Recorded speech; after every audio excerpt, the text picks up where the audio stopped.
Once upon a time, in a sprawling old manor in England, lived a lonely little girl named Mary Lennox.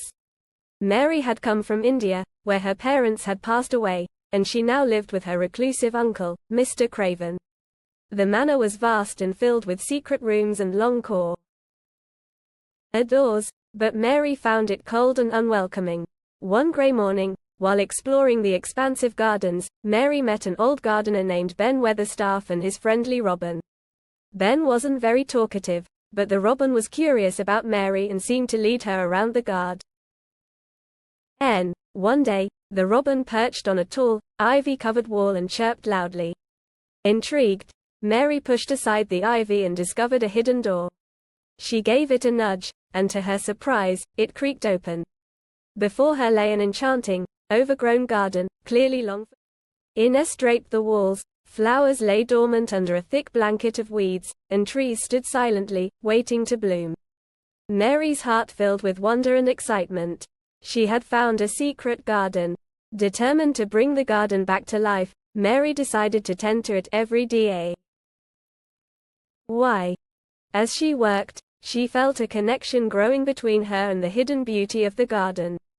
One afternoon, Mary's cousin Colin, a sickly boy confined to his room, overheard her talking about the garden with the maid, Martha. Intrigued, Colin begged Mary to take him to see it. Although Colin had always been weak and bedridden, Mary believed the fresh air and the magic of the garden could help him.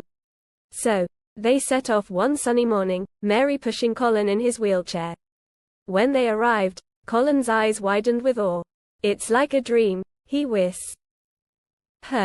With help from Mary, Colin began spending more time in the garden. They dug, planted, and watered together, their spirits lifting with each new bloom.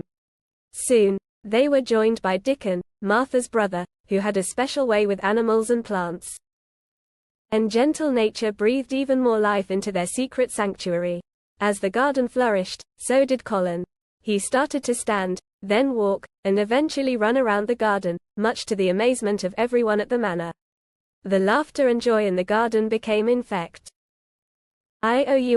slowly drawing Mr. Craven out of his sorrow and reclusion. One glorious day, Mr. Craven, guided by a strange yet delightful feeling, wandered into the hidden garden. There he found Mary, Colin, and Dickon amidst a sea of vibrant flowers and lush greenery. Colin ran to his father, his face glowing with health and happiness. Mr. Craven's heart filled with joy and love as he realized the healing power of the garden and the children's determination. As the sun set, casting a golden glow over the garden, they all sat together, their hearts intertwined with the magic of the garden and each other. They knew they had discovered something extraordinary. The secret garden taught Mary, Colin, and everyone at the manor that even the smallest seed of hope, when nurtured with love and care, can grow into something magnificent. The Y learned that with determination, friendship, and a little bit of magic, they could heal even the deepest wounds and bring joy back into their lives. True happiness comes from working together, believing in the impossible, and finding beauty in the most unexpected places.